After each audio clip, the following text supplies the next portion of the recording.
everyone. I am Arijit Nandi, and this is the 8th episode of A Writer's Journey. And today we have with us Sohini Chattopadhyay. She is a journalist, film critic, and author with numerous awards and fellowships under her name. Her book, The Day I Became a Runner, is a profound insight into the history of women in sports and was published last year by HarperCollins India. Sohini, welcome to A Writer's Journey. Thank you for having me. Thank you.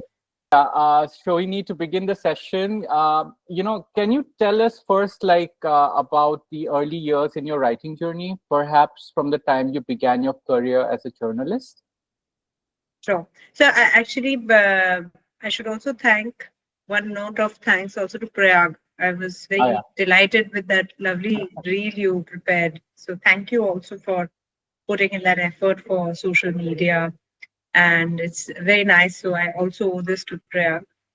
My early days in journal. So I'm one of those, people who at the age of 7 or 8, maybe 10, I decided that I wanted to be a writer or a detective, ideally both. Now, increasingly, I feel that as a writer, what we are, at least my work, I feel is very close to detection and puzzle solving because I'm trying to answer questions in my work. That's what I'm trying to do with my writing. So, but to come back to early years in writing and journalism, so I grew up in 90s India, where suddenly towards the end of that decade there was television journalism, and that was very glamorous.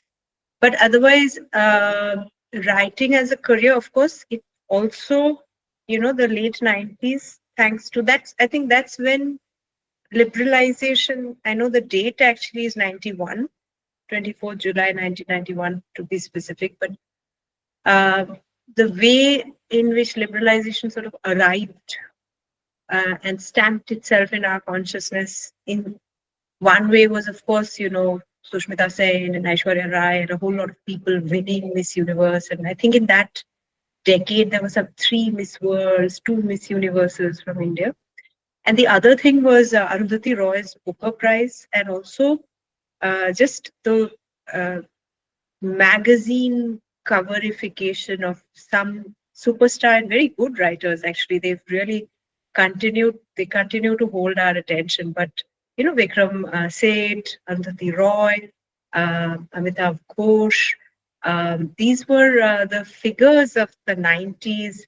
Also, I remember, I think 2000, early 2000, Rajkamal Jha got, I remember that he was feature story on Sunday News, the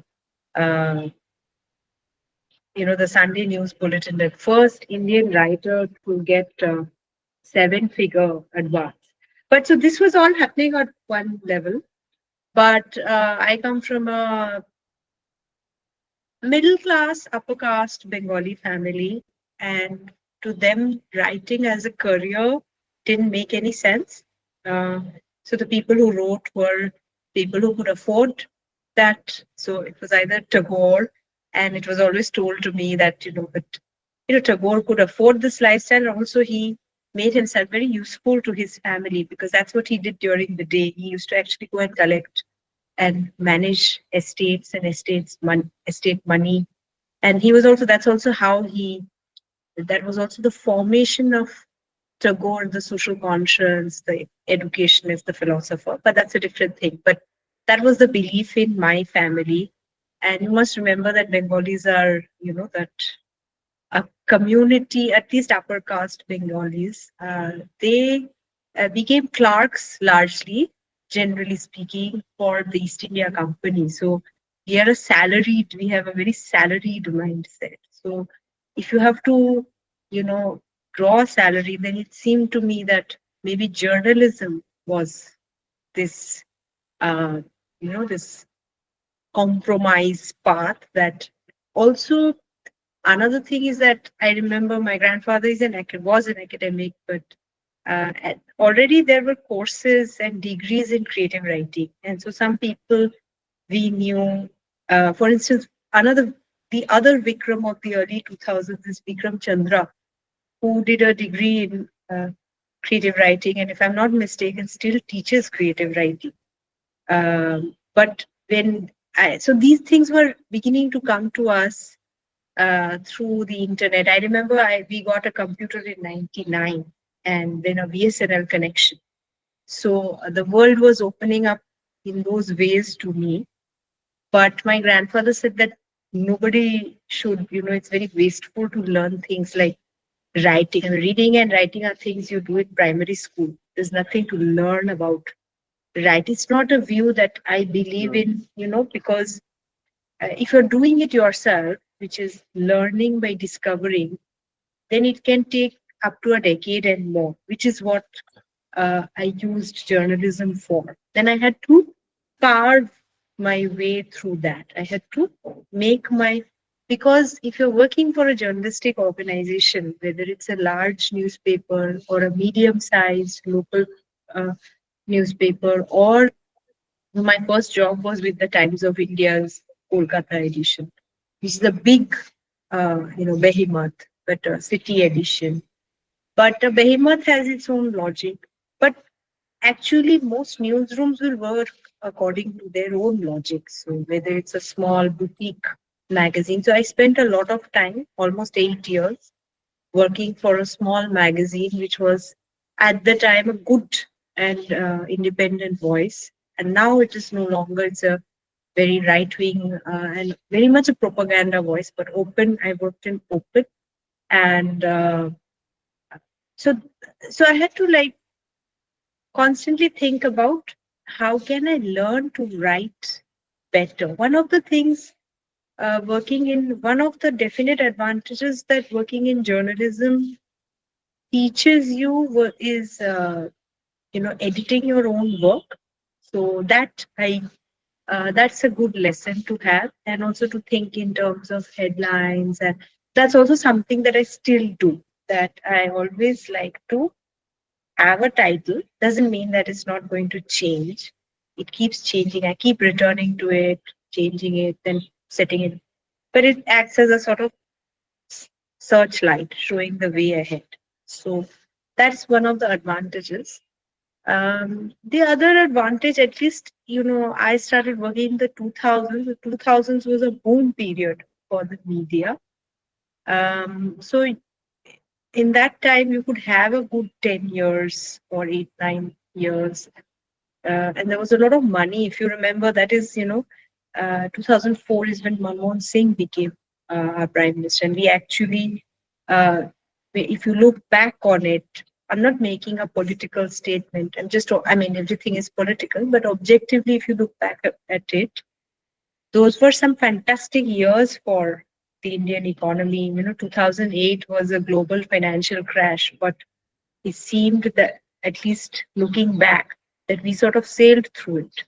And those were the boom years. And those were in the media, there was a lot of money, there were opportunities, and there were things that were so I was what is known as a features journalist. So what that means is that it's not reporting the news, but it's the news with some perspective and context. So and it also means reporting, things like travel, arts, cinema. So what you in the 2000s, a lot of very fine weekend supplements were started.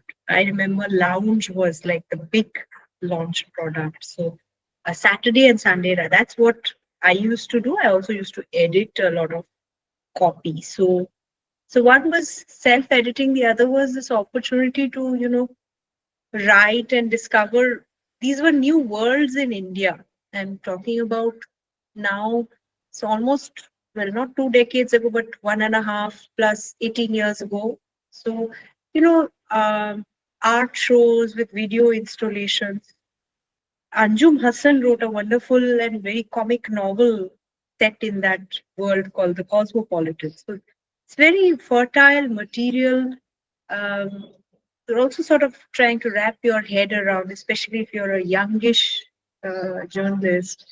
These are the beats that are generally assigned to you. If you're a youngish journalist who says, I don't only want to spend my time on the desk, but I want to write and report. So you'll be assigned what are considered the lowly beats, because in India, unlike say newspapers in the 1980s and 60s and 70s in America, which would have a art critic and a dance critic and an architecture critic, in India these are like things that you give the interns. So writing about, so it was very interesting. This was like a new world was, and actually a new world was opening up with the money that was coming in post liberalization. So video art installations and all these fantastic, holiday resorts were opening up, and trout fishing, mahseer fishing. So I did a lot of, uh, you know, reporting of this kind. Uh, and uh, those were like little entries in. And if you have a mind as rich and curious as, say, an Anjum Hassan's, who's one of my favorite novelists, you can mine it for, she used it. I highly recommend the novel Cosmopolitans to everybody, but you can mine it for both the bewilderment and the comedy of that world, you know. Yeah, I get it. And I'm already enjoying this talk we are having because I see now how you wrote the book because you talk the similar way. Like, you balance like the answer with the surroundings of the society, what the scenarios you had come across, plus your love for cinema and sports and everything. I mean, like the way you structured it was like beautiful. In fact, you might want to consider writing your next book as The Day I Became a Writer. This would be a lovely introduction for that. But yeah, that's there. For the audience, I would like to mention that if you have any questions, you please jot it down on the message box out there. Our admins will, go through it, and at the end, we'll visit them in the Q&A session. All right. So, okay. So, Sohini, in a writer's journey, what we try to do is we try to cover different aspects of writing that takes place during the process of ideation, first drafts, edits, and publishing. And I am particularly super excited to refer to The Day I Became a Runner for this exercise because I feel it's a very important book, not just in terms of the craft and narrative, but also because of the purpose that it serves. I mean, you call the book a woman's history of India through the lens of sport. That is what's written on your website. But I would like to add that it does much more than that. Alongside being a very deep insight into the human condition, it is kind of like in parts a memoir for you and your family, a kind of like collage of contrasting and shared history between two things you very much love, cinema and sports. And then there is the coming in terms to listening to your body, and then chapters dedicated to the repercussions of flawed gender tests, sexual identities, and this wonderful tidbit sprinkled here and there about global politics, and even a history of witchcraft with a quote picked from Maleficarum, and all of them have surprisingly come together very seamlessly. Thank you. Yeah, so the thing is that I am all these things packed together in each chapter. It feels like I could conduct multiple episodes dedicated to a chapter. I'm being bluntly honest about that. So, which brings me to the first question in the ideation process is, how did it all begin? What thought took precedence for you at the initial stage? Yeah, I just refer to something else you said, is that you were getting a sense of me, the writer, from this answer. But I feel in that sense, so a lot of the research for this book happened out of the newspaper, room of the National Library in Kolkata and other newspaper archives, some of them private, like the Anandabajar book. But in that sense, it is a very uh, late 20th century, where the journalist had a certain vantage point, and I did train I didn't train in a school to be a journalist, but I trained in trade. I practiced as a journalist. I still consider myself so that's um, one of the things that you try to learn, is that everything you try to see as, what are the larger currents in society which are shaping why is massive fishing suddenly it is becoming something of a fad? Why in the late 2000s, in the late no, noughties? What is it that's so? This is a very journalistic sort of, and that's why maybe I have that little bit of tidbits about this and that.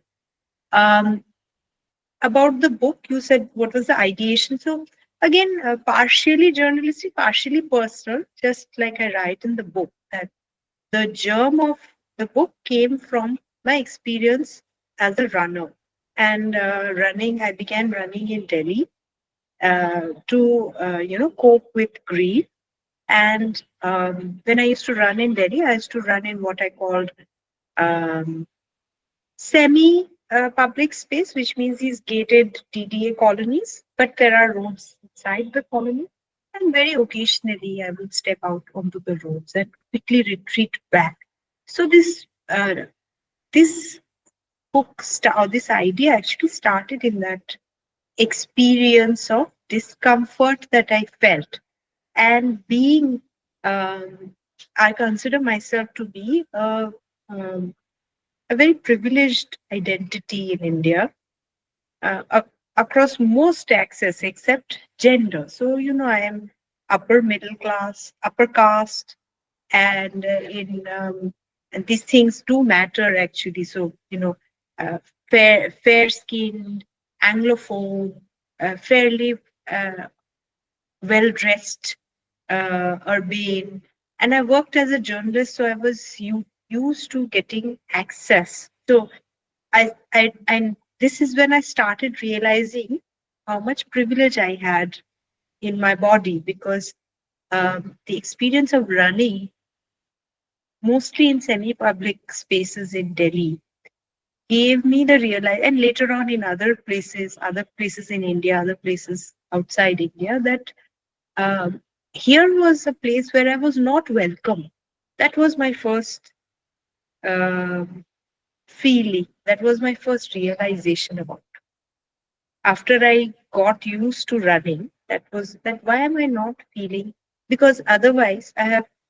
That's when I realized how much access I have to spaces, including spaces of great exclusivity. I think the only kind of place to which I did not get access as even as a journalist were super high security things like meeting top ministers, prime ministers, that, but otherwise, even other VIPs, the press card, but also, in South Asian context, it is true that things like your skin color, what car you are stepping on, how you are dressed, how you speak, these are all things that carry a lot of influence and currency.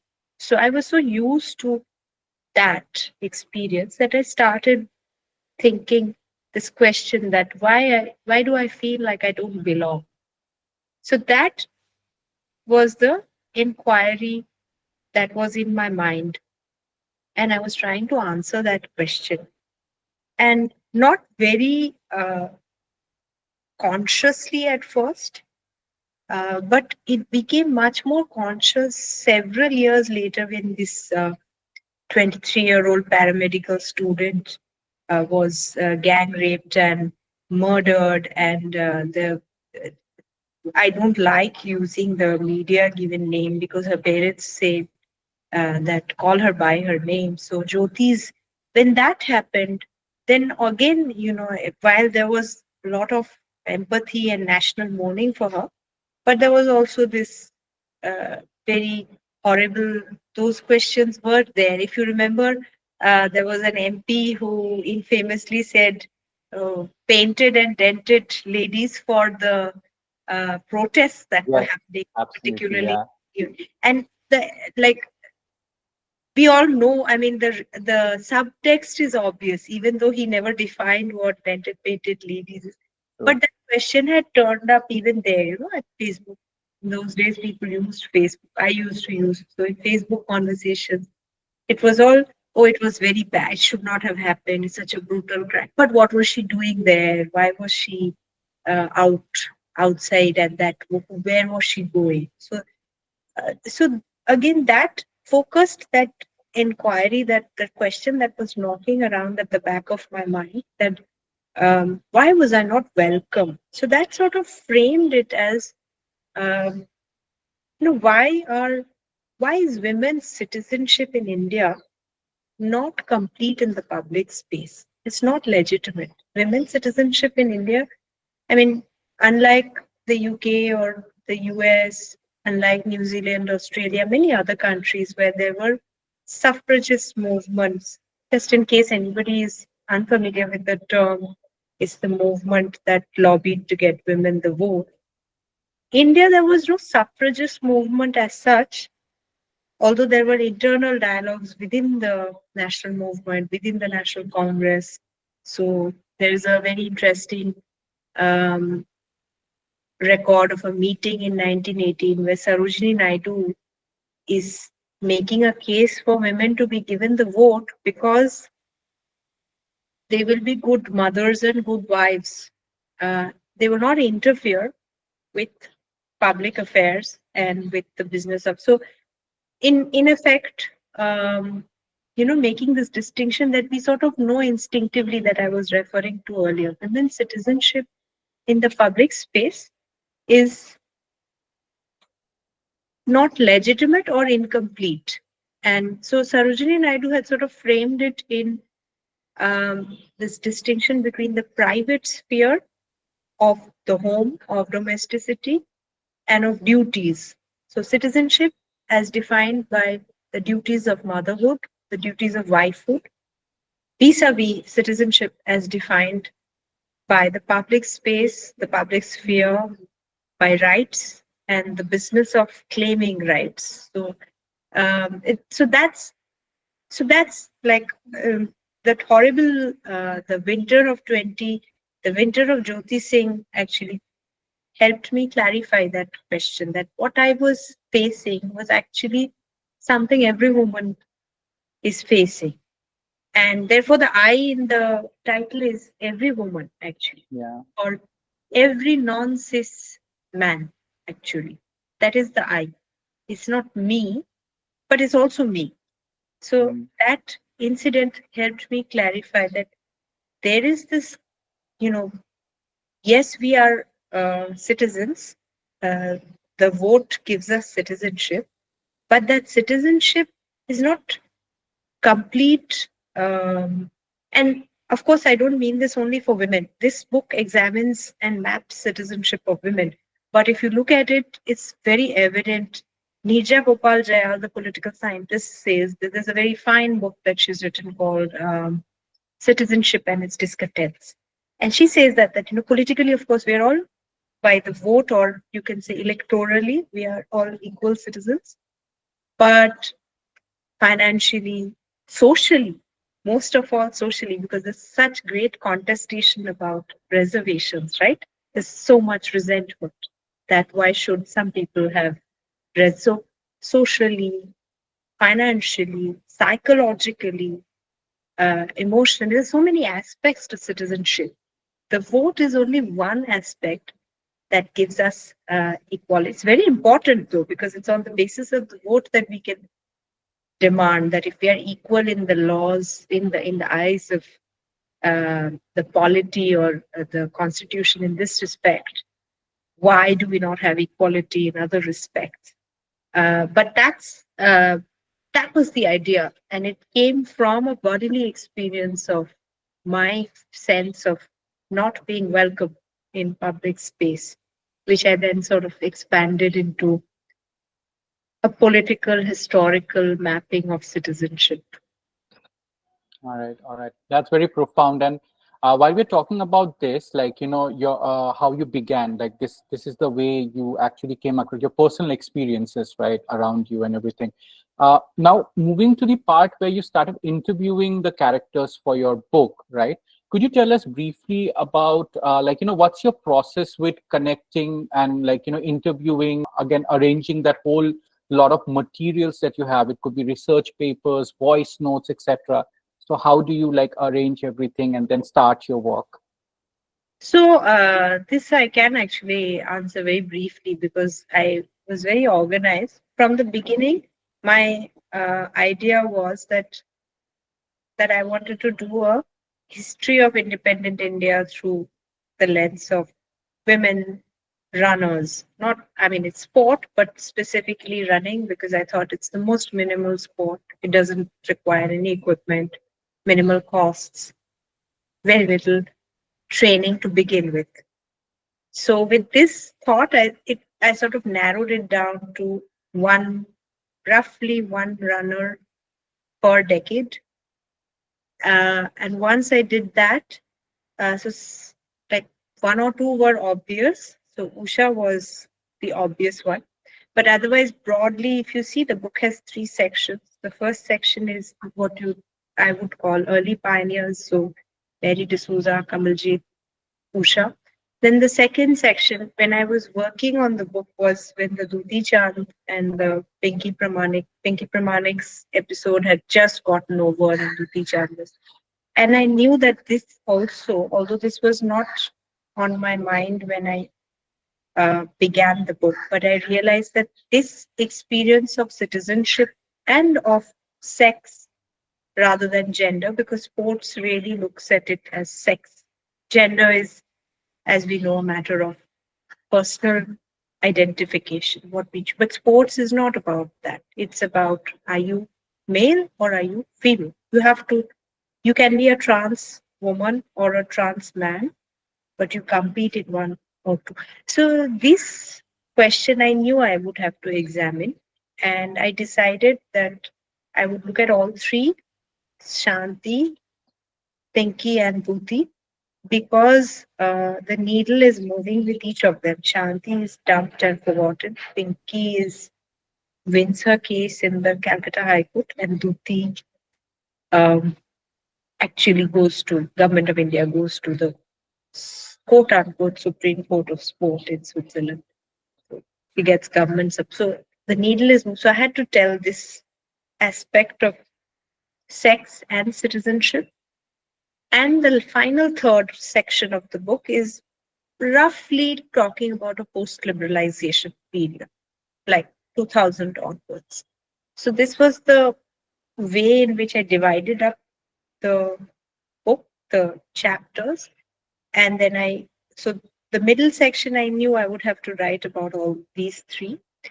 Lalita Babar sort of made history. It did make history. So Lalita I had to write about. Then the fact that Lalita's uh, story comes is very much rooted in Maharashtra has a lovely and very enthusiastic subculture of running. It's really something. It's quite something. So that school is just one of the things. So that's how I broadly divided it. And then I went to, you know, uh, as a journalist and as somebody who worked in a newspaper, I went to the newspaper. I realized that Indian newspapers are very poorly archived. Most of all, the Times of India, the behemoth is very. So I went back to the physical newspaper rec. I went to the National Library, got a membership, and went to the newspaper room and looked at newspapers to begin with in the English language. And because I was beginning back in 1940s, so at the time it wasn't that there was a Times of India edition everywhere. So if you wanted Bombay stories, you went to Times of India. If you wanted Delhi, you went to Hindustan Times. If you wanted Calcutta, you went to Statesman. If you wanted Madras, you went to Hindu. So I sort of divided it up like that. And I would check for, uh, you know, Olympic news. So Olympics is primarily always in July, August. It's a summer game.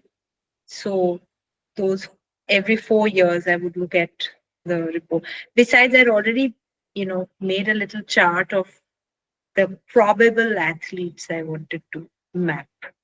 So, um, so then before making contact, actually, or maybe with Mary D'Souza, it was simultaneous. I made contact with her daughter through Facebook, but she was unwell. She was going through a surgery. So I was anyway doing my research at the National Library, collecting as much material on her as possible. So by the time I met Mary, I already had a lot of work done. And because Mary, that was my first interview for the book, because Mary was already 83 when I met her. She was very sharp, I have to say, when I met her in Bombay. She was very sharp, but I was nervous because here was an 83-year-old person thinking about some event that happened 60 years ago. So it was very helpful, I found, to have notes and dates. And one of the things about newspaper reporting is that you'll have things like, what was the weather like? Because, a journalist has gone to cover the Olympic Games or wired agencies. So what was the weather like? What is happening in the world? So I had all those little details. And I also had some photographs. So I realized what a great help it can be to, it would trigger memories. So things that she would otherwise say, I don't recall, but when I would show it to her or read out something to her, she would remember. And that sort of set the tone for the rest of the book, because I realized that I have to do as much research as possible before I go for my interviews. So, and of course, there's some research after the interviews as well, but that's more in the line of verifying what they are saying as much as possible. It's not about disbelieving, it's just about trying, because people forget things, people don't remember, people have different opinions, so different variations of the same thing. So, but that sort of set the tone for the rest of the book, that I would go and collect as much material as possible. Photographs are a very rich trigger for memory, and especially if people love to see, even I love to see like sepia tone newspaper photographs and pages. So that became the method that so as most of the people who I spoke with for the book are not well known, other than Usha and Bhuticha. So Usha, I have to say, is very professional. I think is something to do with the fact that she's so used to dealing with the media. It's also something, I think, some sort of personal, cultural uh, identity that she's created. She's very, very regular with checking emails and responding. It's very difficult to pin her down, but she's very professional when it comes to responding and telling, and she's very used to also giving it. So that was not hard. The others were all actually waiting to tell their stories. Duti didn't want to speak, so I spoke to her sister. But otherwise, everybody was happy to speak. All right. And in comparison to these characters that you talked about, let's visit Ila Mitra. Now, this is a character where you didn't have much materials to work with, right, at the beginning, right? Factual matters. You rather relied on memory of her progeny and, like, a book that was written by an author, right? So, how was your approach, for, constructing this chapter? So the family had a lot of material, and Mm-hmm. by that time, as I write in I had also, when I began the research for the book for the first 5 years, I was really mainly concentrating on English language newspapers. It's also sort of a comfort mindset that we are increasingly all monolingual. But I can read Bengali, and now I can read it reasonably fluently. Not as fluently as I wish, but uh, there is material available on her in Bangla newspapers. So she was quite a figure in the late 1930s and 1940s, and then later on 1960s. When she became a MLA, she was an MLA for 3 terms. Then she was quite a figure. So there is material on her, and the family. Because I think her father, again, this is a cultural habit, because her father was the deputy accountant general of Bengal presidency. So, that kind of British habits of documentation. So he kept two books, two sort of scrapbooks with photographs and newspaper articles, which he had cut out and laminated. So there were two fact books like that. So it was very well, her athletics story, which is not the well known part of her story, was very nicely documented, lovingly documented by her father. And the family had other, resources. Even that book that you mentioned, the Yeah. biography, they only gave it to me. Then Ah, Bangladeshi journalists, like the newspaper of record in Bangladesh is Prothom Alo. It's okay. the widest circulating Bengali newspaper there. So the Prothom Alo editor's wife is the uh, author of that biography. So uh, journalists in Bangladesh remember Ila Mitro. In fact, there is a big monument for her as well. So Mm, there was a lot of material which I got through the family. I would say as much or more material that I had for the others. In this case, with Ila's case, it was that with everybody else, I would say I went with 80% homework done. In Ila's case, I would say I went with 20% homework done. But the family gave everything and they wanted to talk also. yeah. And I read how you spent a lot of time reading Bengali books just to improve your, the speed of reading. It was like nice reading those parts. And I'll tell you one thing, that the most impactful part of the book was the middle section, of course.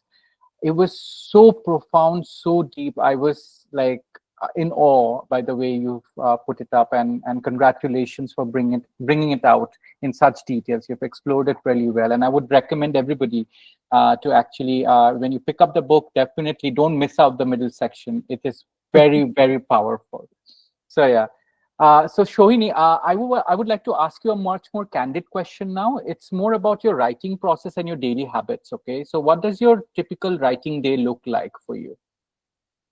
So now, now I work at a university now, so I have, structured work hours. So now I try to write 5 days a week at least, and this happens usually after I go home and I have an early dinner, and I get anything between 1.5 to 2.5 hours, depending on how how much time I have, how much energy I feel.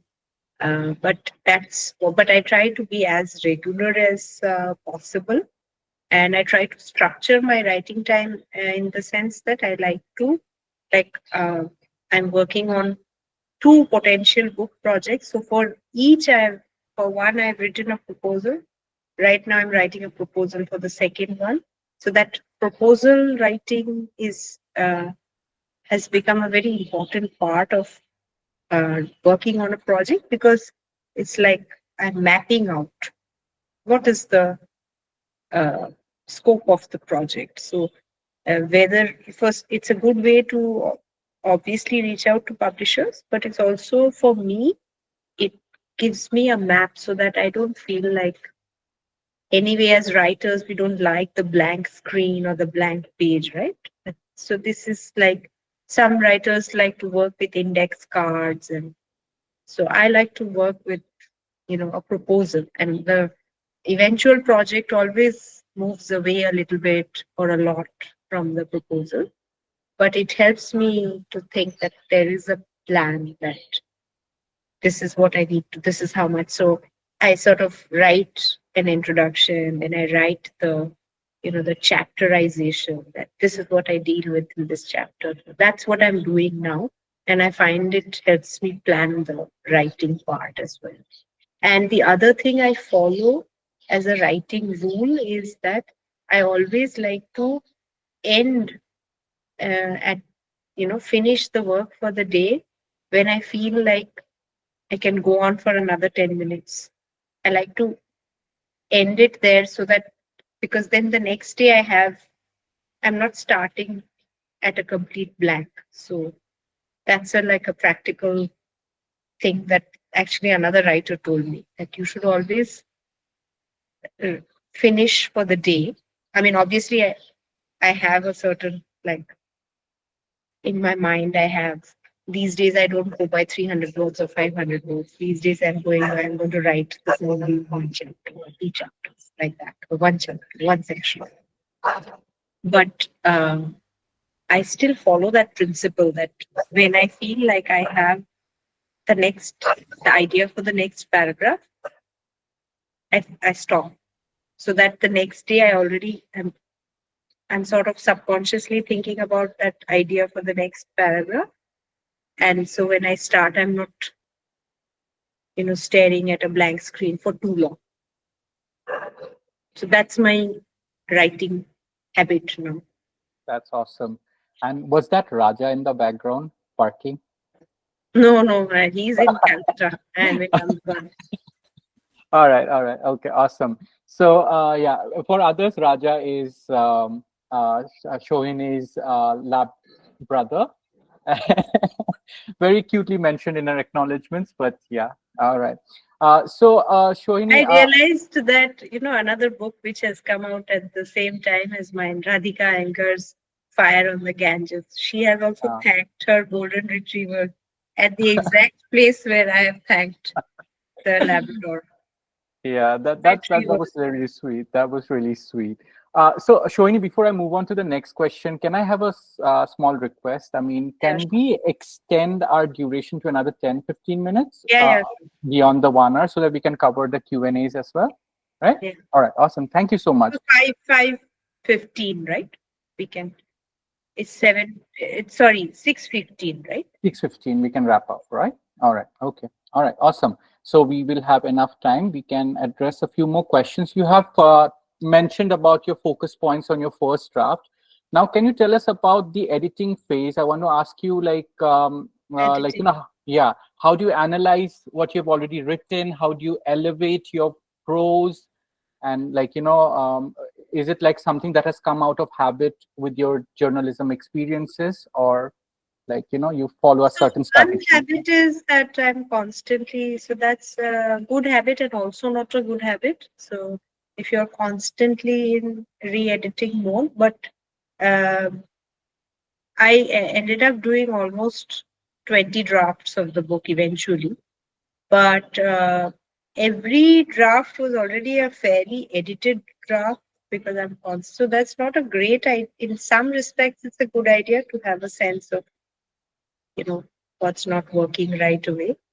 But in other respects, it sort of makes you a perfectionist and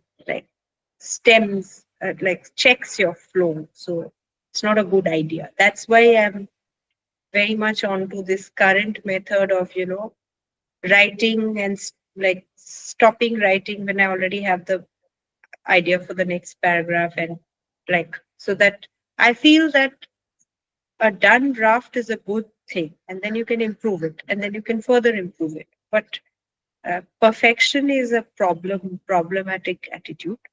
Mhm. Um, the other thing is that how you asked me about my editing process. So towards the end of by the second half, by the time I was about halfway done, um, I decided that I'm when I'm writing, I'm just going to write, and I'm not going to revisit that chapter. So what I had fallen into this bad habit in the beginning. I won't say fallen into, it was my first experience of doing a long form project, but I would look at what I had written the previous day. Bad idea for me because I would hate what I had written the previous day. So I think now I'm not looking at what I've done the previous day.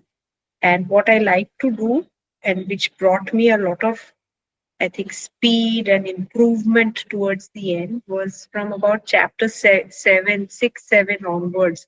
I would, just power through a chapter, go on to, work up on the next chapter, set up meetings, uh, you know, make the calls, set up the logistics of traveling, whatever, and revisit a very different earlier chapter. So time gives you that time, and the fact that you're working on. So if I'm working on chapter 6 now, I would probably go and revisit chapter 2 or chapter 3 that I have written in the light of what is the argument that so I sort of, let me also say that I sort of envisage a book like a train. So you have the engine. So the idea in this particular, in Runner, the engine is the idea, mapping women's citizenship in independent India. And everything else, the profiles are the bogies on the train. So, Mm. with that in mind, with that train metaphor in mind, I started like I would revisit an earlier chapter in the light of what I'm doing, writing now, how and the argument that is at the back of my mind, which is the engine of the train, that how am I? And then I found that, you know, time and distance is a very good way to edit a book, Mm. because, or any long piece, doesn't have to be a book, it could be an 8,000 word essay also.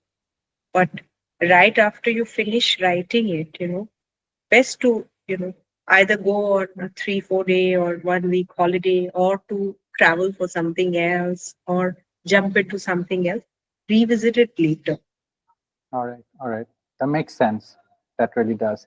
So while you're taking this metaphor about trains, let's reach to the last, part of the train. Okay, which was your concluding chapter. The question, in nonfiction, could you tell us, uh, how do you approach to a very satisfactory ending, like the way you've done? You've used a question out there, right? A question that kind of answers something that is missing across the entire all sets of bogies and all, right? But are there any, was that a conscious choice, or that is something that came later, while you were working on your book?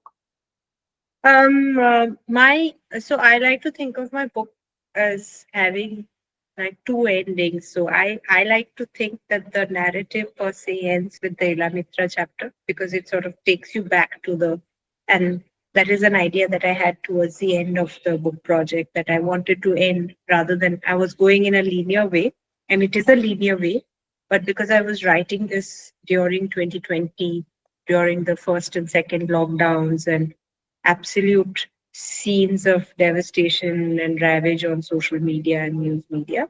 So I wanted to end with the 1940s. So in my head, that's one of the endings.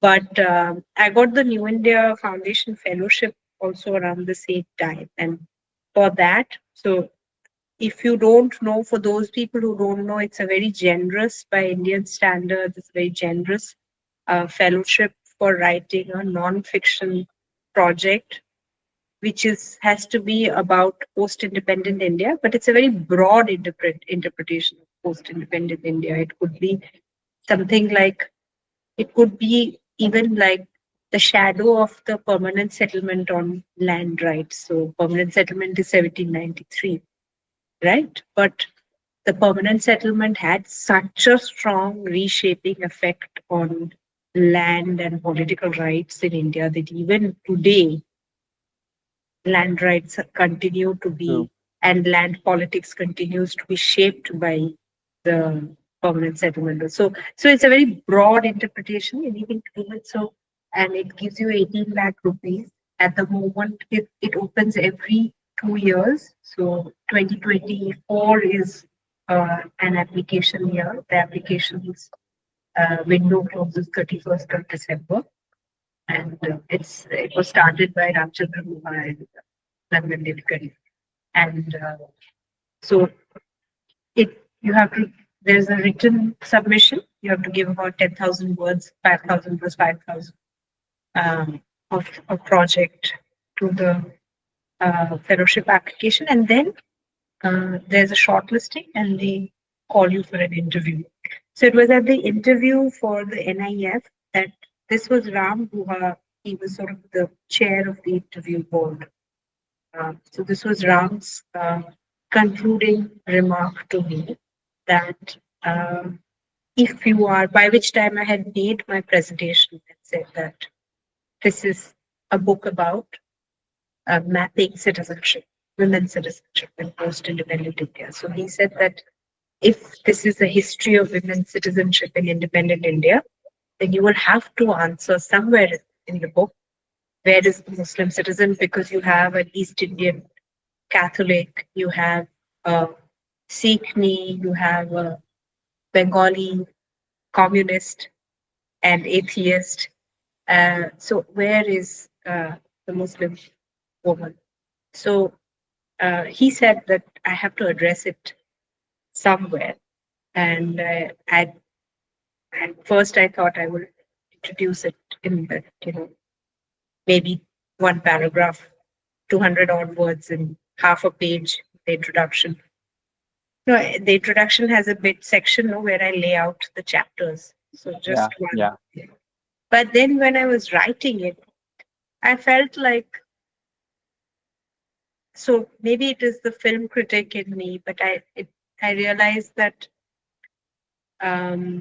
just like sports, that's something I say when I do a presentation. I say that this competitive sport was birthed in the late 19th, turn of the 20th century, early 20th century. 1896 is the first edition of the modern Olympics. FIFA was born in 1904. The International Tennis Federation sets up rules in 1911 or 12. So as momentum is building for World War One, we, even before that, we have sort of nations lining up against one another on the sports. And another concurrent development of the turn of the 20th century, birth of organized sport, and also 1895, just 1 year before the first edition of the modern Olympics, is the first film screening. The Lumiere brothers are screening the first film, which is Arrival of a Train in Paris. So these three things are concurrent developments, the rise of nationalism as a political ideology that reorders. The 20th century is all about empires breaking up and colonies claiming sovereignty. And you have competitive sport, where you know you compete on the field against former colonizers, against Cold War rivals, and you have cinema, which is another platform for nationalism.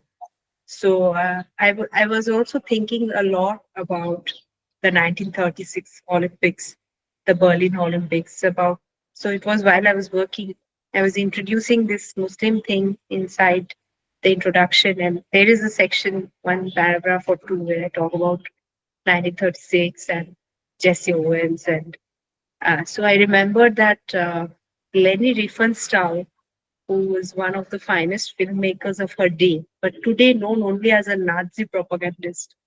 So Hitler had commissioned her to make a film called The Triumph of the Will. So, cinema and sports are big platforms for nationalism. And it struck me that while Muslim women are absent seemingly from the sports field, but if you look at early Bombay cinema, you actually don't see any Hindu women except one or two, exceptionals like Devika Rani, who are like, aristocrats or associated with the Tagore family. But uh, so it seemed to me a parallel development that there was such a prominent but unremembered history of the contributions of Muslim women who were pioneers. And I make this argument, as you know, between the corporeality of performing arts and cinema and the corporeality of sport, because both are performances of the body. So it just struck me like something about writing that Muslim woman paragraph reminded me about the 1936 Olympics and how it was such a uh, platform for showcasing German uh, superiority and nationalism, and how sport and cinema, all of them fused together to give him that platform. So that's when I thought that no, actually, I think I have something interesting to say. And one of the things is that a book gives you space to speak rather than, write it in a. So wrote that, and then I sent it to Ram, and I said that this is the question that you had asked. And I'm thinking I want to have it at the end. And he famously has no interest in cinema. So I said that this is one argument that I think it's a fairly original argument. What do you think about it? So he said, no, it's an interesting argument and I think you should have it. So it is a sort of, it's a sort of like an additional note that if so a lot of people don't like that chapter at all, by the way, I should tell you. I like it. I've received the most complaints about that chapter. But I like it. I will like it. It was a good, nice ending. So yeah, that's the reason why I wanted to ask you about making like really satisfactory endings for nonfiction, because it's very difficult to think along those lines. But yeah, so what we'll do now is we'll move to the Q&A section because of our time limit. There will be a few questions about details of your application process for NIF. Maybe you can drop me a mail if that's more detailed or something, then I could share it. So I just wanted to say that I had tweeted and put up a Instagram post, and nobody's on Twitter anymore, saying that if anybody's interested in applying for the NIF, I'm very happy to share my materials and just email me. And Arijit has my email, so I can share my materials. And yep, absolutely. Just in one line, basically, you are expected to share a proposal which is 5,000 words for a project that you are asking for the NIF for. And ideally, in fact, I would say the fellowship will say ideally, but I would say that should not, you're supposed to give another 5,000 word submission of your writing. Don't give 5,000 words of your best writing on any subject. It's ideal if you should give 5,000 words from the project you're proposing to do, because then you're demonstrating that you've already begun work. So you're giving a macro with the research proposal, you're giving a sort of macro view that this is this is my plan. And with the excerpt, you're giving a micro view. This is what I've done. This is what I'm capable of doing. So the fellowship actually keeps it open. But I think it's best to give a related 10,000 words. All right. So, Sohini, what I'll do is I'll drop you a reminder for this particular application. You can send me the materials and I will share it accordingly to our members who are interested. So I can see a lot of happy faces around there for that. Para, I'm looking at you. But yeah, okay. So we'll move to the Q&A section. First question is by Anaga Mehta. What part of your writing of the book or story do you find difficult, like a hurdle, speed breaker of sorts? How do you deal with it? So I think in nonfiction, the difficulty is always, narrative. I mean, I'm mostly a reader of, actually now I read both fiction and nonfiction equally, but I grew up reading fiction. It's my generation. When I was growing up in India, there wasn't too much nonfiction available, in good nonfiction available in English. So, how do you make a narrative? How do you build a narrative? That's the hardest part with fiction. All right. Next question is by Jagdeep. How did you arrange the materials or records that you collected during research?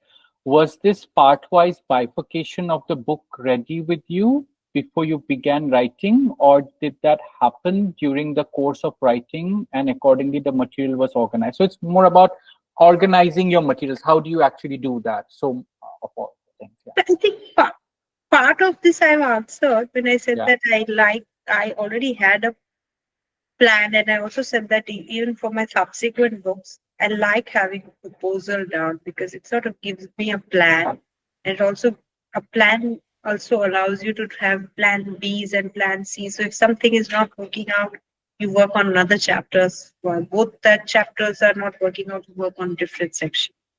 Go and speak to some people to get some interviews done.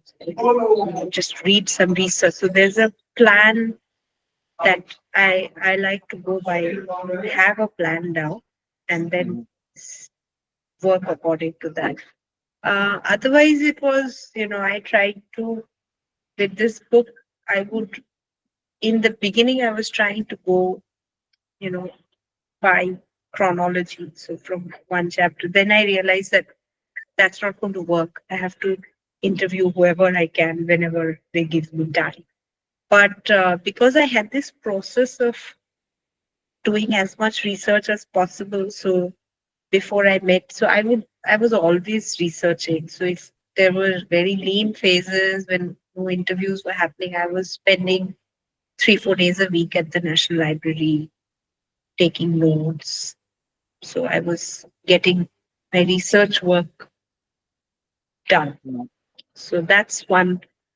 As far as organizing, I think I'm a fairly organized person in the sense that, when I go and interview, I like to have recording and usually the record, and I also, so I have a recorder uh, app or something, also take notes by hand, and I rely more on the notes by hand. And sometimes if I want to verify, I check that, and I listen to that uh, recording to see whether the person actually said this or not, or whether I have misinterpreted. And Achal, whom you also had on your, Achal Yes. Malhotra told me that another thing that I should add um to my kitty is that, so she also is somebody who likes to take notes.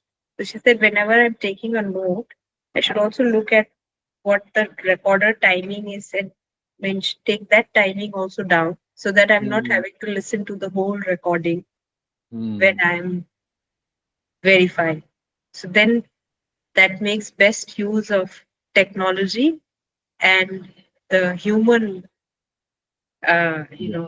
as I always like to tell my students also here that, AI is a large language model, but you as readers have to be individually large language models. You have to choose all the reading materials for your own interests. So I'm doing my recorder is doing recorder's work, and I'm recording the things that are of great interest to me.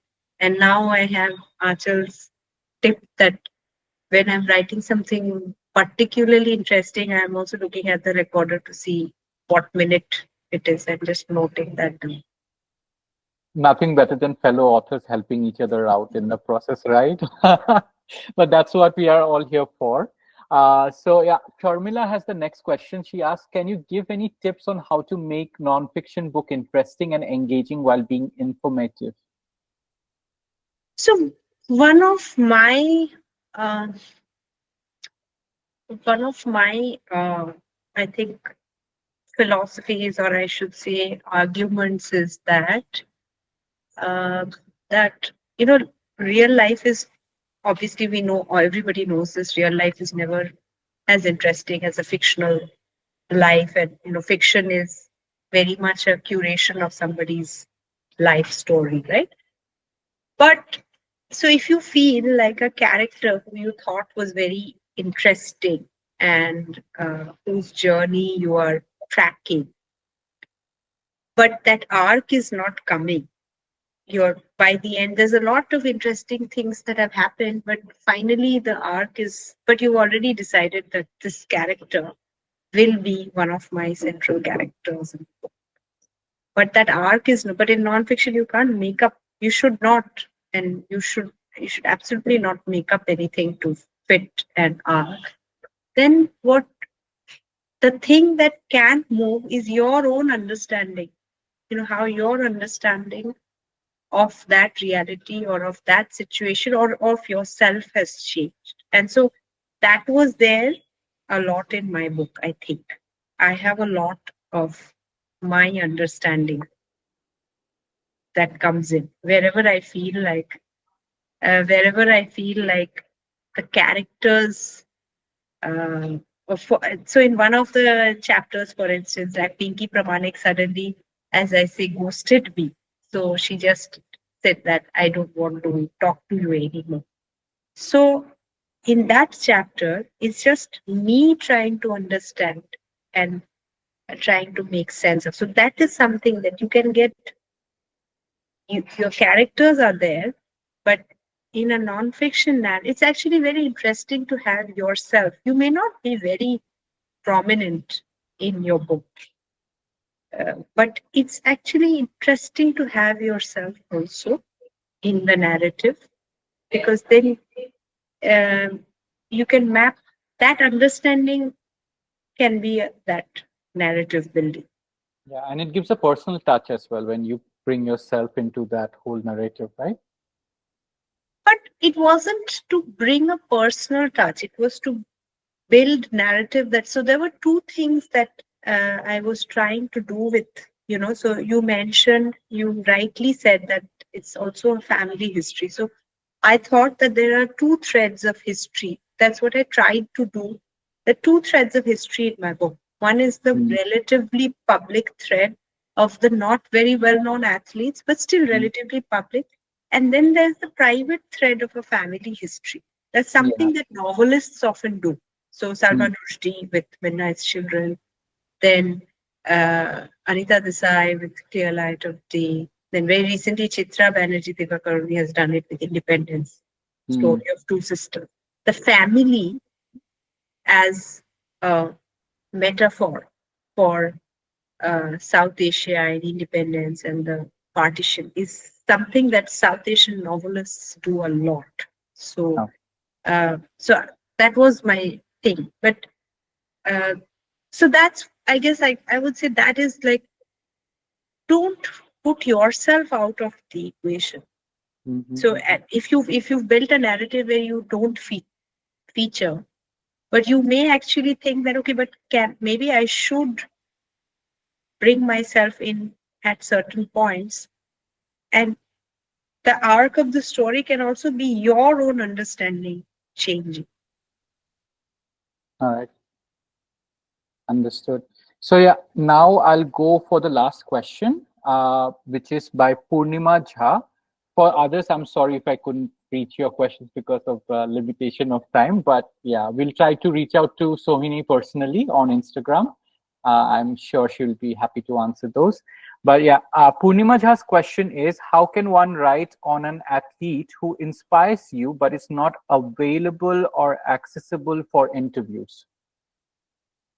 So very famously, there's a very famous example of writing on this. Gate Ellis is a very well-known American journalist and nonfiction writer. Gate Ellis wrote about the baseball player Joe DiMaggio like this. So Joe DiMaggio, as many of you probably know, was Marilyn Monroe's second or third husband.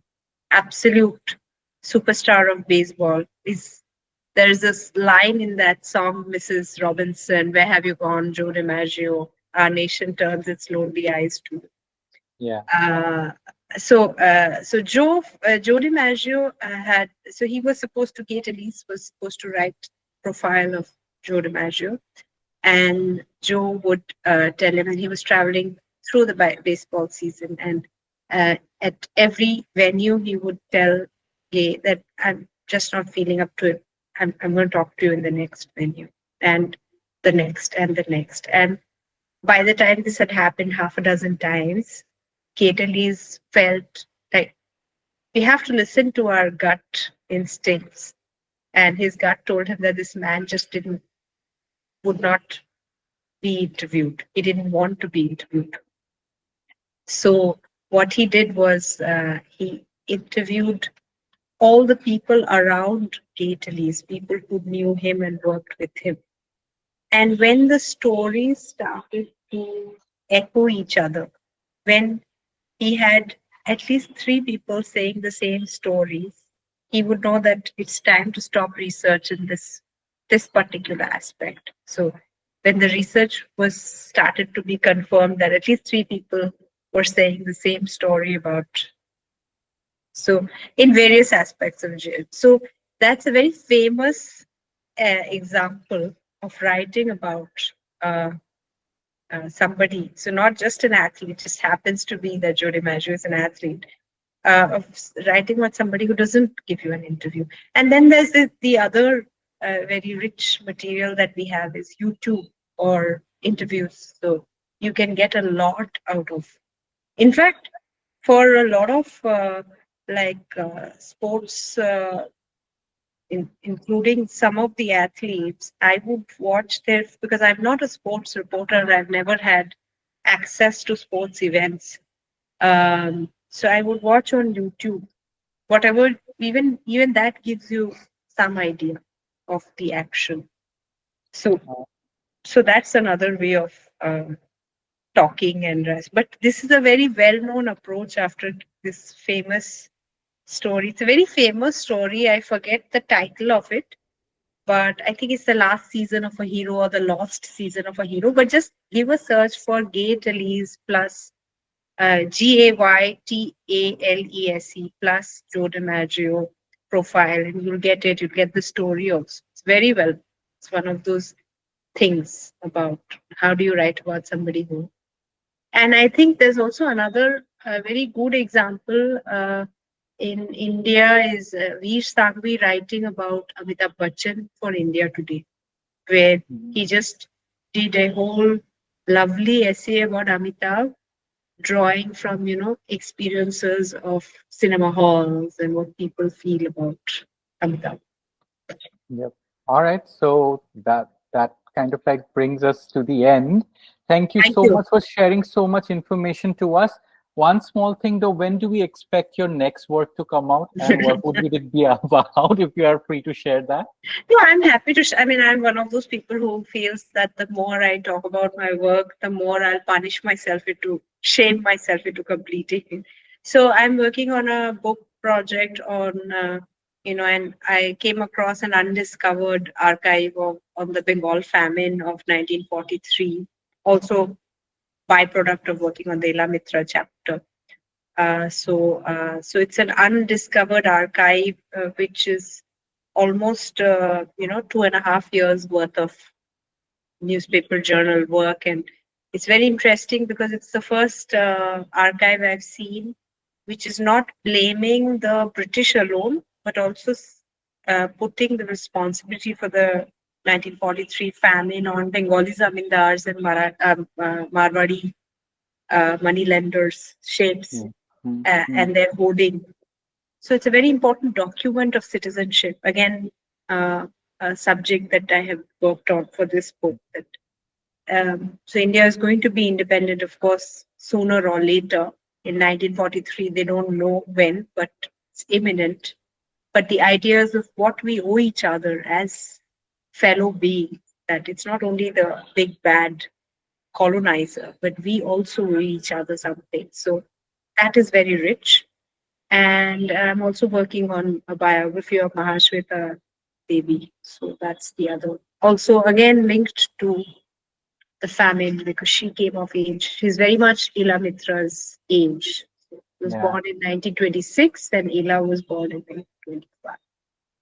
Very much came of age during the Bengal famine, married Bijon Bhattacharya, who wrote the seminal play Nobando, Mm, mm, which led to the setting up of IPTA, the Indian People's Theatre Association, and just led to a very rich cultural legacy of hunger and the fact that Roti Kapda Makan was like a political uh, slogan for post-independent India for decades after the famine is largely because of the cultural legacy of IPTA, which of course we see it in Hindi cinema through most famously and prominently in the works of Raj Kapoor and Dilip Kumar and those big but IPTA had a lot of people like Ritvik Ghatak and Kaifi Azmi and Jan Nisar Akhtar and just lots of people. It was an incredible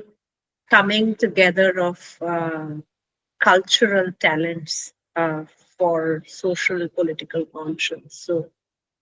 So yeah, those two books are linked. So Mahashweta's life is very much shaped by the Bengal famine, and this book will be this the famine book will be very much about the Bengal famine. Well, thank you so much for sharing that sneak peek. And, we wish the very best for your work, and we'll Thank definitely you look so much. forward to it. All right. Thank you so much once again, Sohini. Bye. Take care. Bye bye. Thank you.